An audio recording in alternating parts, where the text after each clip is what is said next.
What's going on, ladies and gentlemen, and welcome to our 5th episode of Mando Review. This is our review for Chapter 13, The Jedi. This is Chapter 13 overall, but this is only our 5th episode of Mando Review. I thought it was episode 4. I'm sorry. See, I'm trying to call me out. I was trying to be on my P's and Q's. I was just thinking. I made a couple of blunders last week, and that's why I had to, I made sure I did a little stuff, this morning and last night before this episode, so hopefully, I won't, slip up and make any kind of mistakes or anything. So, dude, the opening of this episode, absolutely nuts. We got Ahsoka right out of the gate, white lightsabers moving, yeah, high speed. Use your aggressive feelings, boy. Ahsoka, and so one thing that just kind of the more Ahsoka we got throughout the episode, one thing that just stood out to me, and I kind of already knew this from having past experience with Ahsoka, with being an adult, with Rebels, and even being more mature in that 7th season of Clone Wars that we recently got. But yeah, dude, her white sabers are just really reflections of who she is as a person, and her neutrality in her stance with the Force, and how she's no longer a Jedi, but she's morally, upright. Yeah. So. Yeah. And I really loved how she was using the fog and stuff to her advantage in that one too. She would ignite, kill a dude and then turn off and just dissolve into the mist, basically.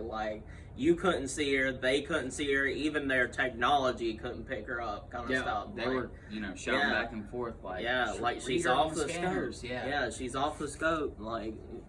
Scan for movement, and it's basically I was just pure, unadulterated efficiency, in my opinion.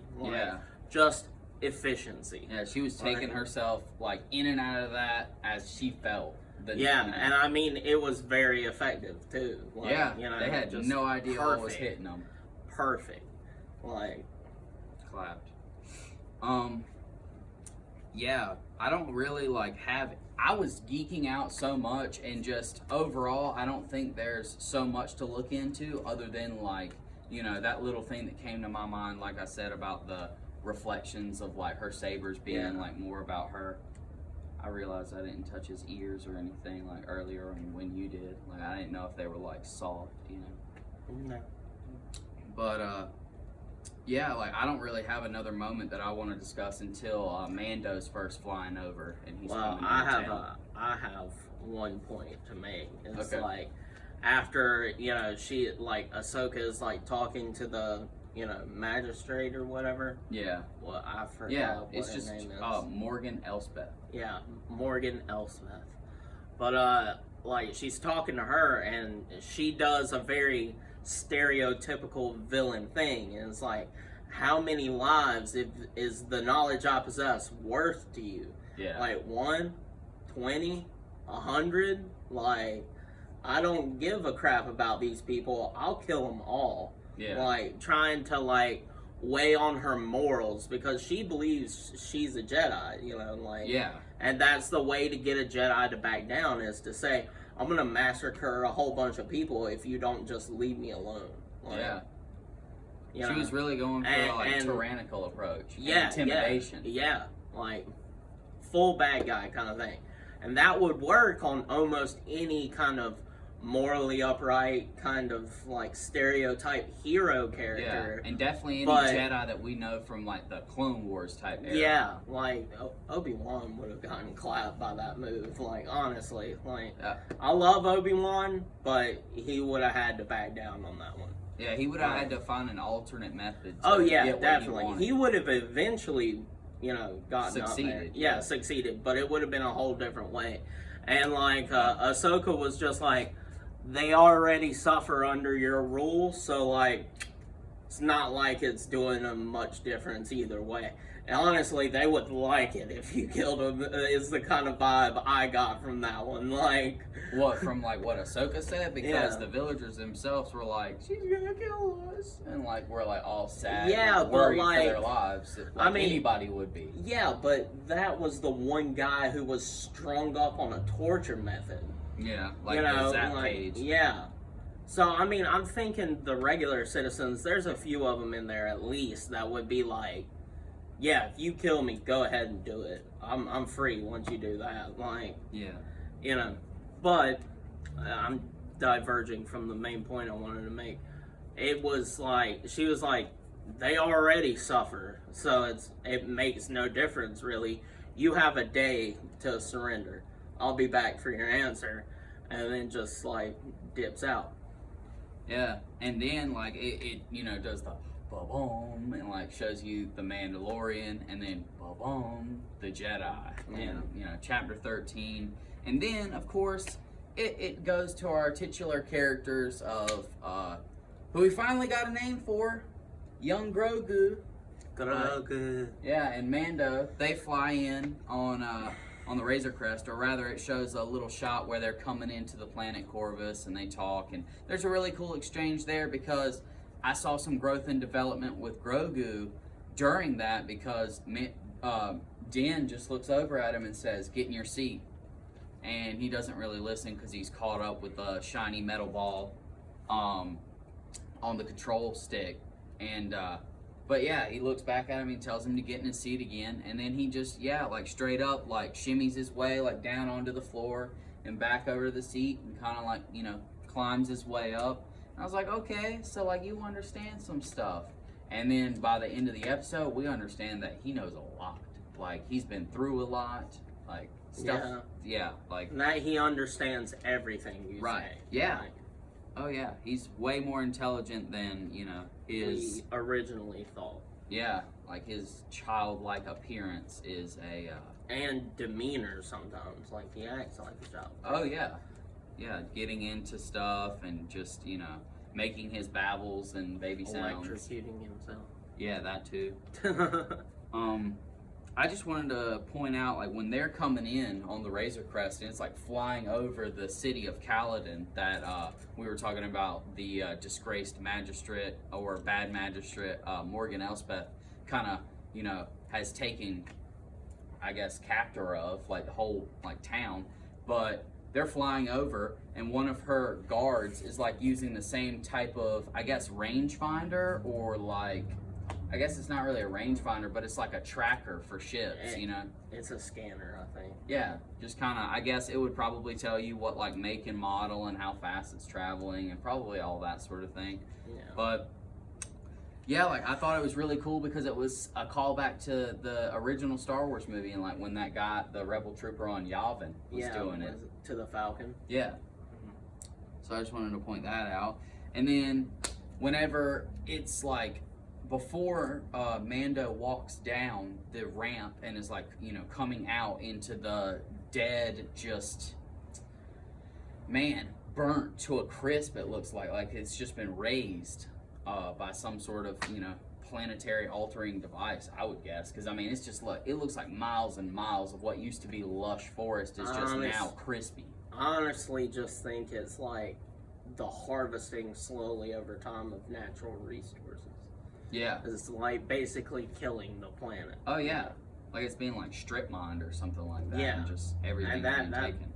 That's what Ahsoka was saying about her too in the thing. Yeah, it's like she pillages worlds. Yeah, to build like weapons and ships and stuff like that for the Empire, and then like Mando makes the mention of, looks like she's still in business. Like, yeah.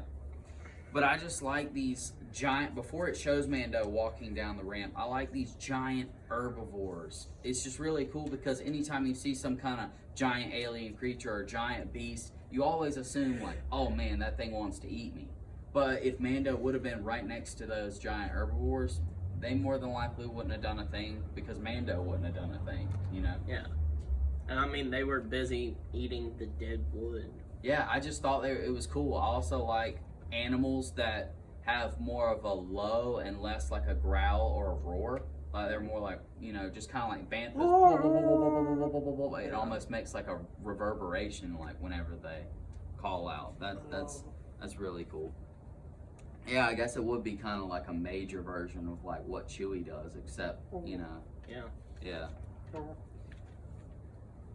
Do you have anything to comment about like when they're out there in the forest? Because the next thing I want to talk about is the inner sanctuary. Well, I want to make a point about that, but in tandem with a point about the town around it, you know. Yeah. Like the town when he actually gets into the town itself, when he's walking through, you can see like all the buildings and kind of like this, like little hanging signs that are like swinging in the wind and stuff like that, and it gives you a real like, especially with the sound effect of the spurs, you know, when Mando walks and stuff, like it really gives you like a western kind of middle of the street kind of high noon kind of thing. Yeah. You know, and we get a little bit of that later when he actually we fights, get the double standoff. Yeah, the double standoff. That you get a little bit of that western drawl thing there, but like it gives you the vibe of like a western town, kind of like from the old cowboy movies and stuff. Like, you know, but then once you get into the past the inner gate into where the like magistrate lives and stuff, it gives you a very eastern feel, like Japanese kind of like Zen garden almost kind of thing like that, you know, like it's also really just polar cool. Opposite living conditions from like what the villagers and the people that live in this city, their living is pretty much dilapidated for the most part, basically. And they're living in what would be the equivalent of slums. I mean, their houses aren't like ratty or anything, but I mean they're significantly less likely to prosper in the environment in which they live compared to the magistrate. It was definitely like the best way I know to describe it is like what we call like Star Wars slums. Yeah. What I call Star Wars slums, because technically that accommodation would be reasonably nice to us because it's high tech, you know, and stuff like that. But to them in that galaxy, that's the trash house. That's like good point. In the middle of the ghetto, and you don't want to be caught there at night because you're liable to get killed. Like, an awful place. It's just rogues and different types of people everywhere. So pretty much after Mando makes his way into the inner gate of the city and talks with the magistrate, because she actually hails him in particular. She has two of her guards go and request his presence or his audience. And so he comes into the inner gate and has a little back and forth with Morgan Elsbeth. She tries to put Mando up to hunting this Jedi and hiring him to kill her. And Mando doesn't really give a response, but she offers him a Beskar spear, and it's made out of pure Beskar, just like his armor, like Mando's armor is. Super cool. And Matthew wanted to make a comment about like the Beskar spear and a theory he has for the end of season. That is like if like when Moff Gideon fights him again, my theory is he's going to clash with the dartsaber with that Beskar spear. Like, that would be cool to see Mando fight with that. That would be cool just to have Mando do like a melee kind of thing with like a spear or like, you know, anything. Yeah, that was my comment right when he got it. I was like, oh, well, you know, now you've got a melee weapon, because, you know, he's got projectiles and he has stuff. I mean, I guess a flamethrower counts as a projectile, even though it projects a flame, but it's not. It's a specialty weapon. Yeah. That's what so he's got a couple specialty weapons. He has projectiles. He's got stuff like whipcord, but he doesn't really have like a melee weapon. And yeah, he can use his, disintegrator rifle as like a melee weapon with the whole like shock effect, and he has just straight up smacked, you know, somebody with it before. Like used it like a bow staff, basically. Yeah, so I mean, we've seen that he is adept at melee fighting, but he doesn't have a melee weapon of choice. I mean, I guess the only thing we did see was the vibro knife. Yeah, but I mean, that's a knife that's like, you know, what would be 4 inches. Yeah, like, 4 or 5 inches. not really anything that you'd want to fight with. Something regularly. that would be good on one-on-one combat. Yeah. Like, in the street, but, like, nothing that would be good for, like, doing everything. Fighting a beast or anything like that, or fighting like, multiple combatants. Or fighting someone with a lightsaber. Yeah, yeah, definitely not. But yeah, so like she puts him up to it. Mando doesn't really give her a forward answer, but asks where he can find the Jedi. And then the magistrate has her like number one or her right hand man like usher Mando out of the city limits and kind of point him in the right direction. And he makes a comment, and I like to point out quotes and score and stuff like that. So I've got the quote of he points, because Grogu's kind of in the sack on Mando's hip, and Lang points over and says, like, what is that thing? And Mando just kind of, like, coolly looks at him and just says, I keep it around for luck. I just immediately thought that was, yeah, I guess you do keep it around for luck, but it was just kind of a quick response. Yeah, he didn't want to have to tell him anything that would get like attention, because like clearly those people didn't know that the Empire remnants wanted Grogu, but if they found that out, they would like all turn on him basically, and like start trying to attack him. Yeah, I mean obviously that's probably the primary reason, but I mean an easy secondary reason, and what I immediately came to my mind first was he doesn't really know anything about Grogu. That was just prior to him figuring out the name and the backstory. Yeah, but like, he also didn't want to say something as stupid as like, oh, this is basically my child. Like, I'm basically its father, kind of thing. Because then that shows someone who could be your potential enemy your weakness. Yeah. Like, and all he would have to do to get Mando to back down would be kidnap Grogu and like point a blaster at his head. Like, yeah. We don't want to see that. So then, like, they make their way, or Mando and the child make their way into the forest, and they're looking around for Ahsoka and stuff. And you get to see on one of the branches, kind of up in the top part of the screen, top left, you get to see that Mirai, I think is her name, or something like that. The daughter. Yeah, the daughter. I should have looked that up. That was one thing that I should have checked about. But yeah, the daughter, you see her like little owl form, like kind of just perched up on, So she's still following Ahsoka around. Yeah. Well, I mean, she gave her life for Ahsoka, so I mean, she's kind of like Ahsoka's guardian now. Yeah, that's the way I look at it. I get that.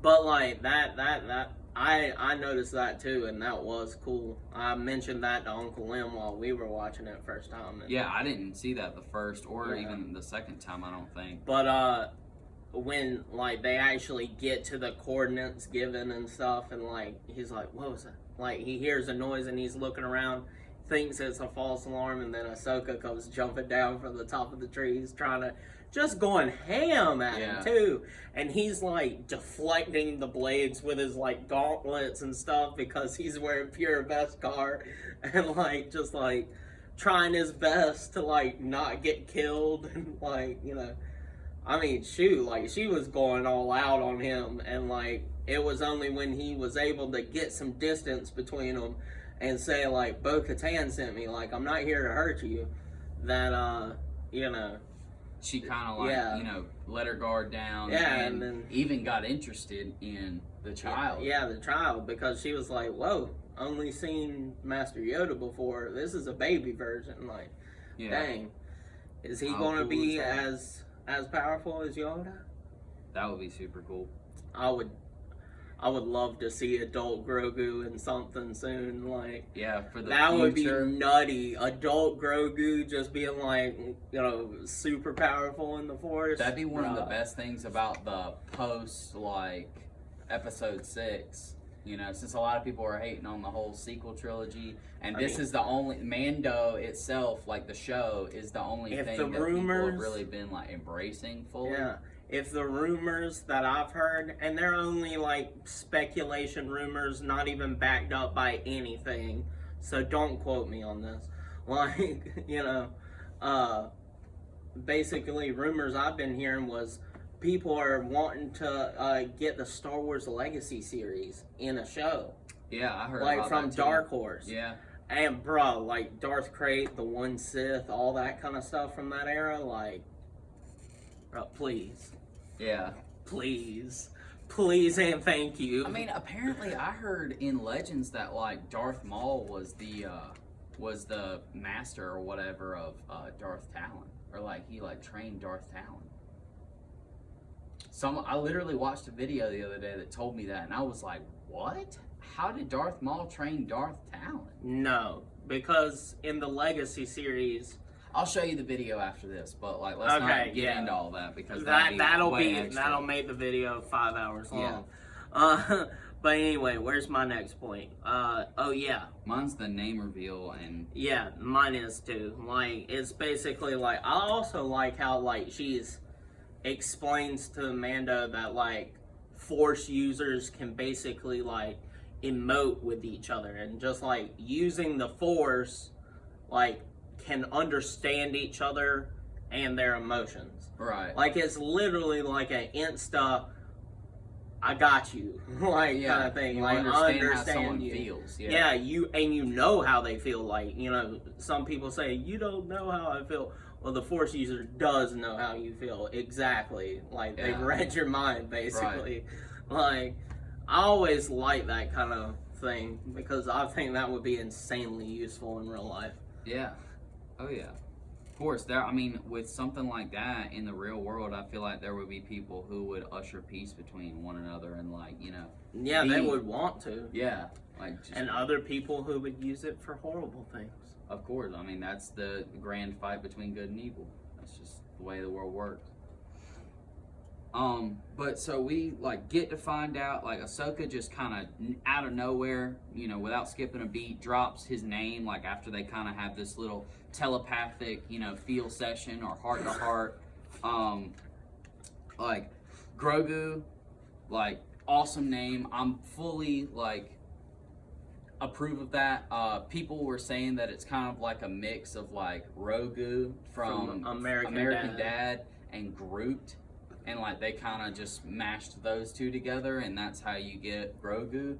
But because they kind of the people who were working on the show and everything and talking about what the name should be, just kind of got common themes from two from awesome those. Alien baby characters, basically mashed them together. And whether or not that's true, we don't know, but that's rumors. But that's the rumors, and I think that's pretty good. Yeah, it sounds like there's validity to it. I mean, I don't know how much Disney would be going on some cool American Dad stuff. Yeah, I mean, even though they technically own American Dad because they own Fox now. Yeah. But at the same time, Rogu is the son or spawn of Roger.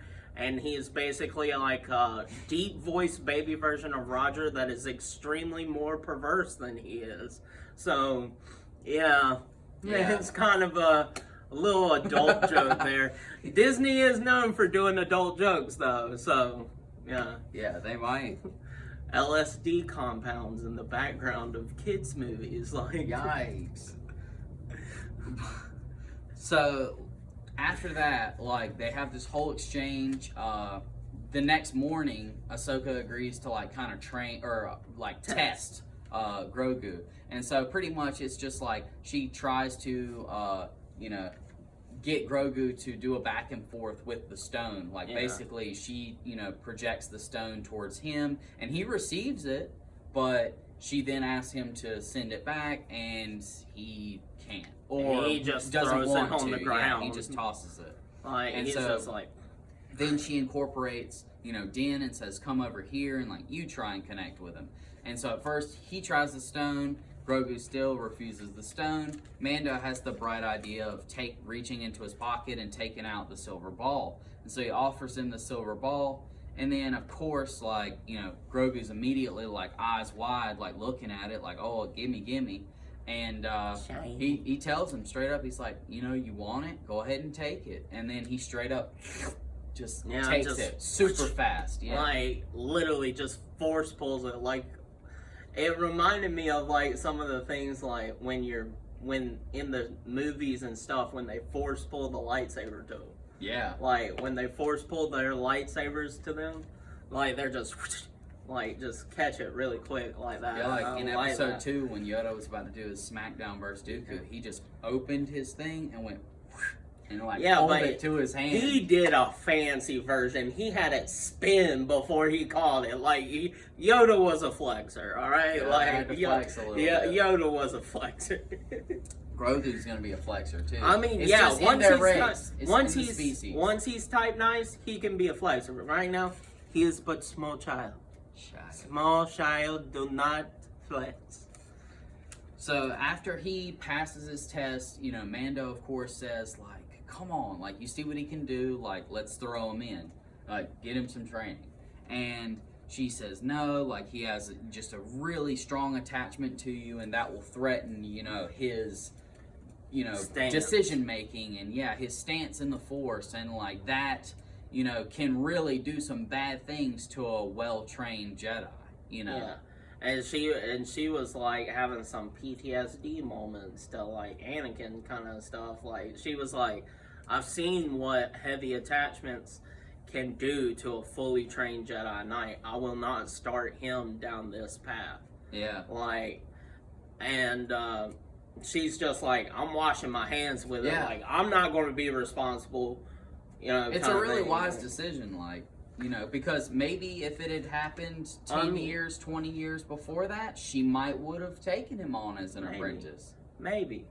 But at the same time, the attachment isn't what leads you to the dark side, in my opinion. It's the fear of losing that attachment. Right, yeah. So, like, all you gotta do to still have attachments and remain in the light, in my opinion, is just accept that death is an inevitable thing. Yeah, it's a natural part of life. Yeah, just fully accept that and embrace it. And don't, like, worry about it too much. I mean, you know? Easier said than done. I know it is. But, like, if anybody can do it, Grogu can do it. I believe in him. So, then after they have their little training and little talk about, like, why, you know, doing that is not a good idea for Grogu, and, you know, where he is with his connection with Din, Ahsoka and Mando decide to team up and go against the bad magistrate.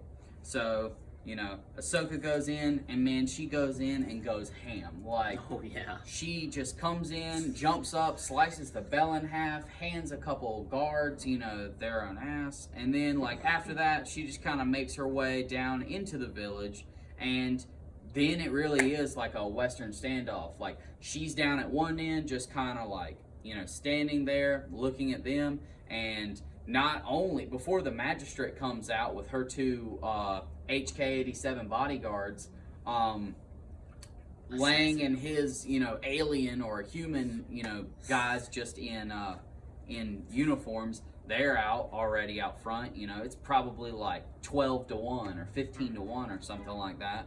And yeah, like Morgan Elsbeth is like, kill her and go ahead and hand it to her. And so obviously shooting ensues and all that happens. Yeah. And she commands that the prisoners are killed. And then of course, that's when Mando comes in to just end up killing those two guards really quick, and then freeing, with what we find out is the other magistrate, the old magistrate, like he ends up helping Mando free the three locked up prisoners. Yeah, that are being tortured and stuff. And so after that, then it starts to be like a little bit about Mando, a little bit about Ahsoka, and they kind of like are splitting their way. But Ahsoka then reverts to like using stealth only, and she's like, you know, moving stuff and just kind of like calmly walking like past, you know, behind guards and all kinds of stuff. Like she is almost hiding herself, basically. Yeah, but she was moving so like calmly yet so quickly that it was almost like she was enhancing herself like with force speed to move around the village, because we are like the city, because we saw how big, like when he was flying over at the beginning of the episode, how large of a piece of land that that city is. Mm-hmm. And so like the fact that they were kind of spread out, yeah, in one little sector or one like wing of it, but like a quarter. but she was moving fast, like Yeah. between those streets and stuff like that, but not quickly really on screen. Like we saw her sprint one time, but other than that, she was at a walking pace. Yeah. And I mean, yeah, it's probably some force powers she's using to enhance her stealth and mobility and all that stuff. Oh yeah. I wanted to talk about the HK-87. Well, tell me what you think. I think that was just awesome addition. Yeah. Yeah. And I mean, even though those types of droids are a little bit archaic for this time, they're still Effective. super effective. Like, and you Well, can it's like see Pokemon. Like, yeah, I mean, yeah. But well, I mean, HK-87, like, super effective against everything, man. You could clap the Elite Four with that, like. Whoa. Because he'd just be like, Mowing kill them down. all of Mowing them. them down. Not the Pokemon didn't faint it died. Like,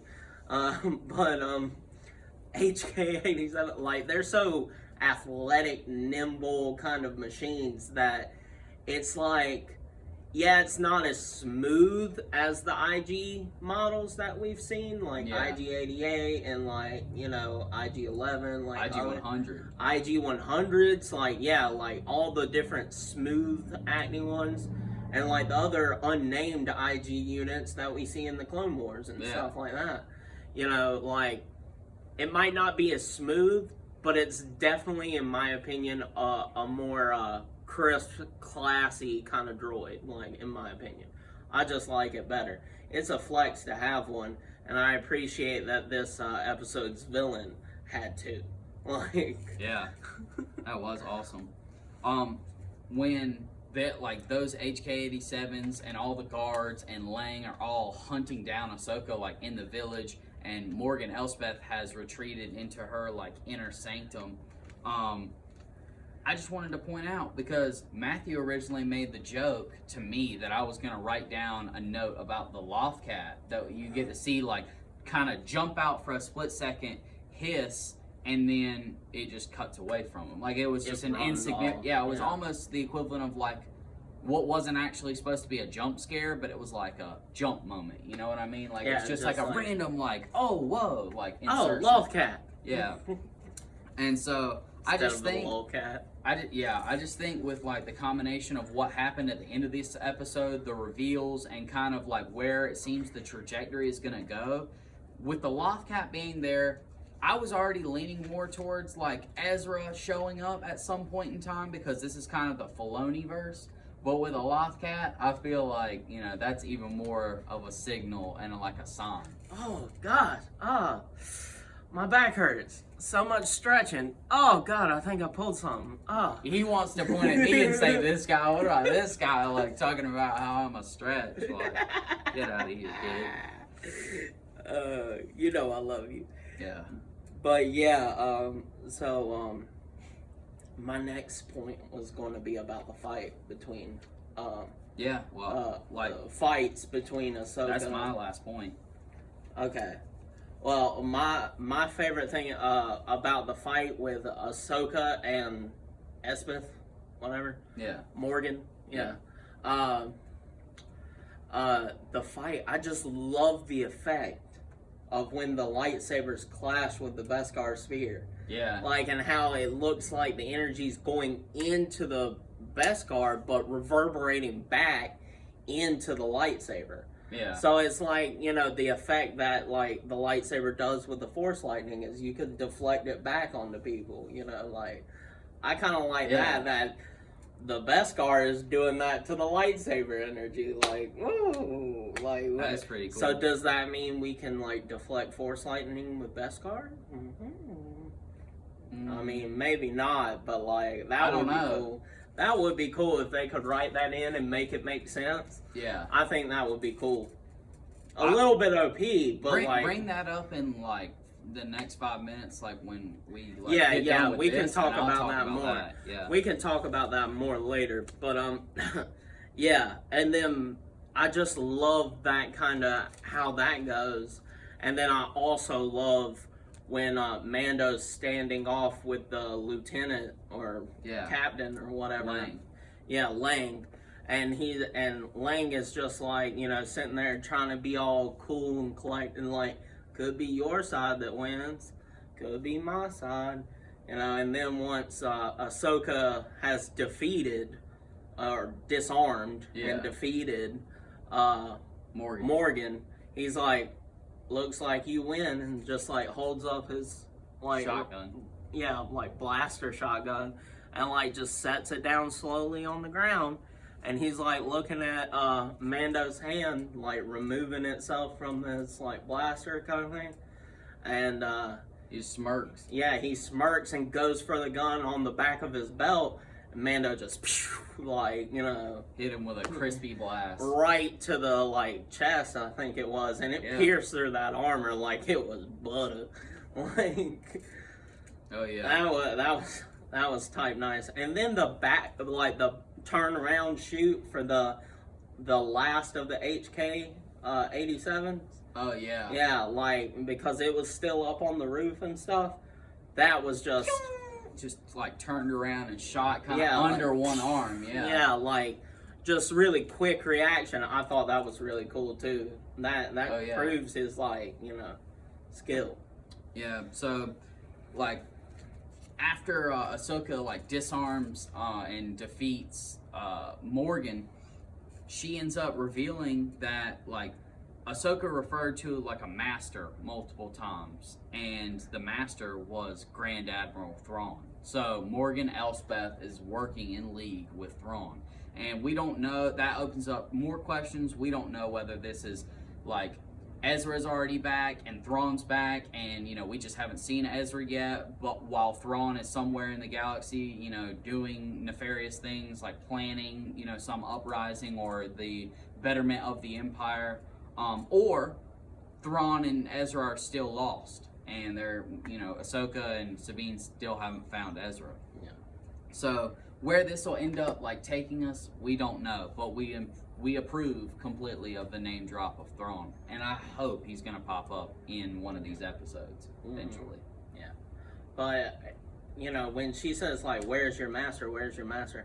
I think it's a little more in depth than what you said of like they're just in league together, like they're working together. Yeah. Because that fighting style she uses with the spear, that looks like some Thrawn stuff. So she might literally be his like student. Yeah. Like, like she learned how to fight from him too, clearly, like because she's, trying to clap her some. Yeah. Yeah, that she was a good combatant. And then the final thing that like we wanted to talk about before we close this out was like the name drop of Tython. It seems like Grogu is going to get to choose his own destiny and go get put on the Seeing Stone, and whether he'll reach out through the Force and some Jedi will come find him, or that doesn't happen and he just continues down the way of the Mandalore, is yet to be seen. But it looks like one of those fates, or they might throw us an absolute curveball and he might be neither. Imagine him just like being a Force wielder who just uses blasters and has a Mando dad. That's like some cave, isn't it? Yeah, I mean pretty much, or cold. Yeah. But so tell me your final rating for the episode. This one was definitely a 9. This one's a 9. This one's gotta be like a 9. Like the only way this could be like, I don't think I'll ever hand out a 10 because that means it's perfect and I have no qualms with it. And being like as diehard of a Star Wars fan as I am, you're always going to find something minutely wrong with it. Yeah, or something that I would have done differently. Doesn't mean that you doesn't mean it's bad. Yeah, can't enjoy it. Like right. Yeah. So I sit right there with you. This one was a 9 for me too. Well, ladies and gentlemen, that is the end of our episode, or our review. So we hope you enjoyed that, and as always, we'll be back for the last 3. We got episodes 6, 7, and 8 to go, and how this season's gonna wrap up, we have no idea. We've got to tie up some loose ends with Moff Gideon. We've got maybe a potential future with Thrawn. we gotta see what's gonna happen with Grogu and that whole Tython Seeing Stone thing now. Maybe more Ahsoka the rest of the season, maybe not. We don't. Yeah. Everything's kind of up in the air right now. So these next 3 episodes are going to be crucial if you're a Star Wars fan, and definitely a fan more specifically of The Mandalorian. But I'm ready. I'm ready for the next episode already. Yeah, dude. Tomorrow, at the time we're recording this, it comes out tomorrow. So we'll be here tomorrow morning to watch early. All right, guys. We thank you for watching our review, and until next time, may the Force be with you.